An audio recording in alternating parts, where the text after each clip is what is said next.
I don't think you ever heard me talking bad about work and travel in Australia because I think it's the best thing you can do in young years. But today I want to talk about the dark side of work and travel in Australia because I feel like you need to know these things. So let's go.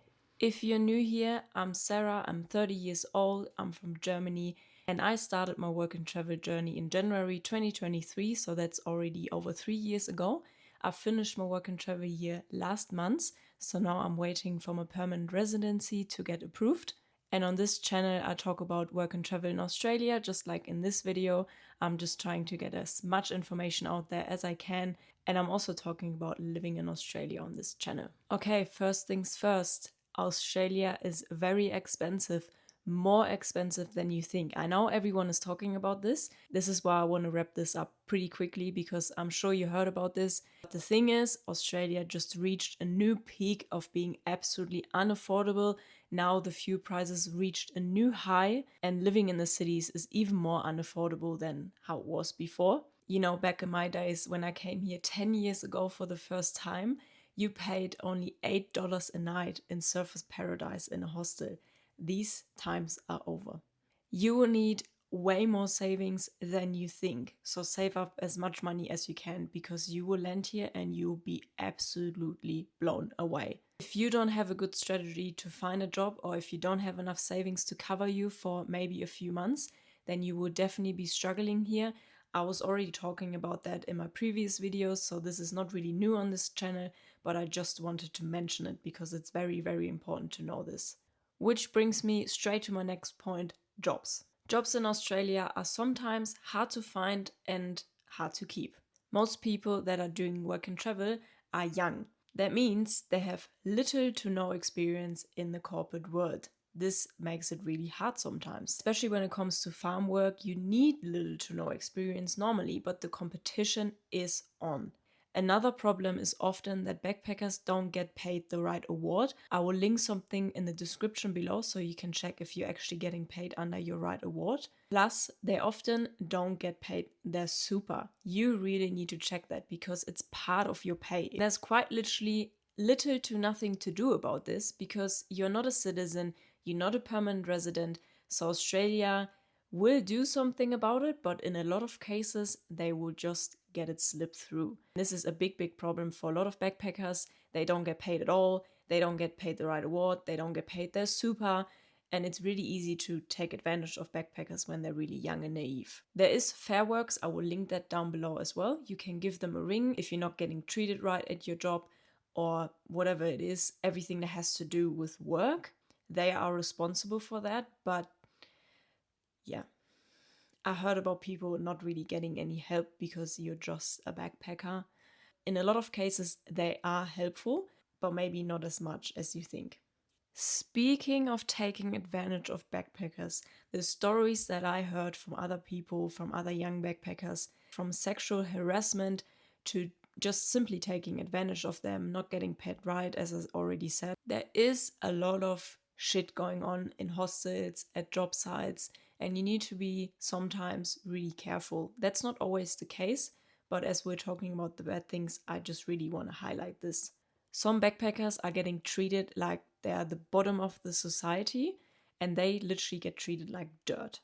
Just because you're young doesn't mean you should get treated bad. Just because you don't have a lot of experience in the job, which doesn't require a lot of experience, does also not mean you should get treated like dirt. This is not the case everywhere. I, for example, had some good experiences and some bad experience because that's a part of the whole journey in Australia. And this is also not only Australia, but you can't really avoid these things. That's the only problem. I wish I could tell you how to avoid it, but there is just not really a simple way to this. The only thing that I can tell you is the older you get, the less naive you are, and it gets better when you're older.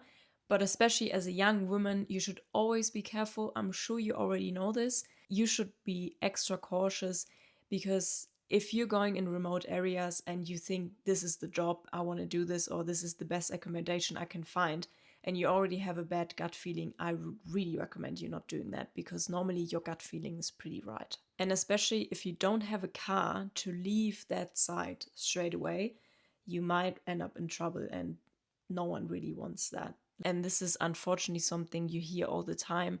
This is really a big, big shame, because there are places where you get treated right and you get paid your money and you get paid your super and they're really nice people. And the bad ones are making it sound like it's everywhere like this, which is really not the case. But that also doesn't mean it's not happening at all. The next point is scams. If it's buying a car, finding accommodation, or just simply finding a job, there are scams out there.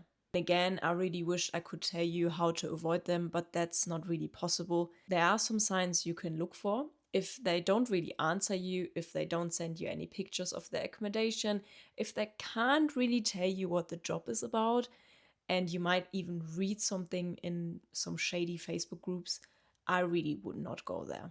I heard from other backpackers that they thought they found accommodation and then they went there and there was no accommodation. They had to pay something up front, the money was gone. Same with jobs. You're traveling 2,000 kilometers because you think you're ending up doing a job up there, and there is no job. This also happens way too much, but that doesn't mean it happens all the time either. Definitely keep an eye out for shady landlords. As I said, sometimes just do a little bit of research online. By the way, let me know in the comments below if you ever had a bad experience and how you would avoid it the next time. I would really like to read about it. Loneliness and mental health struggles. This is something I never really hear anyone talking about, but if you're here by yourself or even if you come with another person, sometimes you can feel quite lonely. For most of us, Australia is pretty far away from home. It's a different culture, it's a different environment, it's a different language for most of us as well. And you also don't have any friends or family over here, so that makes times sometimes a bit difficult. And especially if you're struggling to find a job or accommodation, or maybe you're even running out of money, then at those times you can feel very lonely. I went through this myself. I go through stages where I'm like really missing my home a lot, and then the next day I'm totally fine again. So it really comes in waves. But at my worst days, I wished that Germany was just a little bit closer. So if you're struggling at the moment, I totally get it.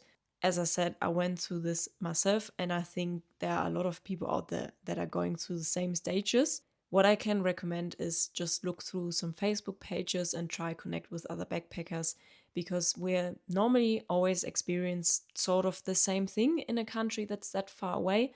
So just try and talk about your situation, and I'm sure it will help you. This is also a part of your growth as a human. You're normally young as a backpacker, or even if you're 30 like me, I'm still going through this, and it's pretty normal, but it's part of the whole journey. And at the end of the day, I can really appreciate my home even more now. And I feel like it's a luxury to have my family and friends around me, and I'm really, really grateful. So maybe when you're going home after your trip, you might even feel the same. The next bad thing about work and travel in Australia is the pressure of the 88 days of farm work. If you decide to stay a second year in Australia, I'm sure you heard about the 88 days of farm work that you need to do in order to stay longer. And this can be quite stressful. I was quite stressed in my first year trying to get my farm work done, because I've been screwed over in the first 3 months of my farm work. It turned out that it was never qualified for the official farm work, so I had to completely start over, and I was pretty upset about it, as you can imagine, and I was really stressed. As I already mentioned, the competition is crazy, especially along the East Coast, where every backpacker wants to be, because there are more jobs and more opportunities. If you're going in remote areas, it is a bit easier to find a job there, but it's also harder to live there, especially if you're not used to it. Some jobs don't even offer a full week. I heard that way too many times. Backpackers trying to do the 88 days in 3 months, let's say, because that fits perfectly in 3 months, 88 days. And they're ending up doing 4, 5 months, even 6 months it takes them to finish, just because they're not getting a full week. So they're ending up working 3 or 4 days a week, so they can just hardly cover their rent. This is actually quite a massive problem out there. And you hear that all the time from backpackers when they complain about work and travel in Australia. And I totally get it, because it's quite annoying. But what you could also do is you have 2 or 3 days work at this place and you try and find another 3 days at another job, for example.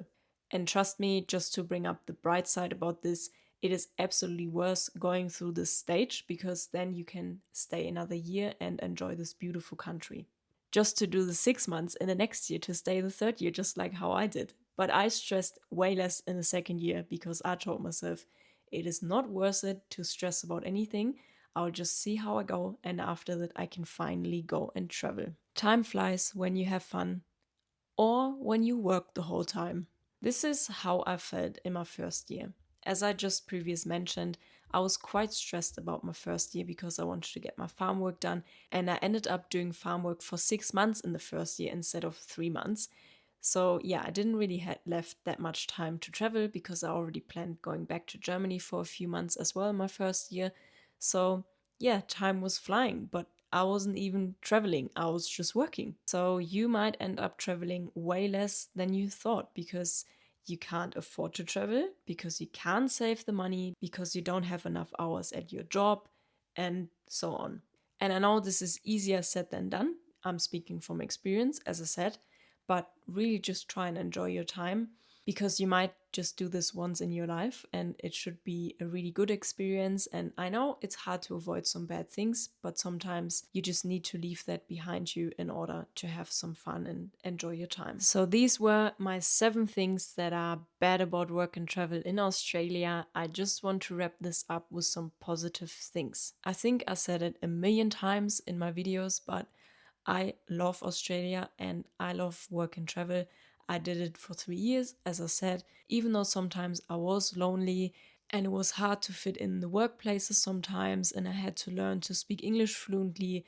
You know, sometimes life can throw things at you that you just can't handle sometimes. But if someone asks me, should I do work and travel in Australia, I would always answer this with yes, because trust me, it will absolutely change your life. I am still thinking about my work and travel year in New Zealand 10 years ago. I'm still thinking about where I've worked, what I did, what I've seen, and how it changed me as a person. And trust me, this will happen to you as well. Thank you so much for watching this video. I really appreciate you being here. And this was my last video in my work and travel series. I hope you really enjoyed this series, and I will see you in my next video. Bye!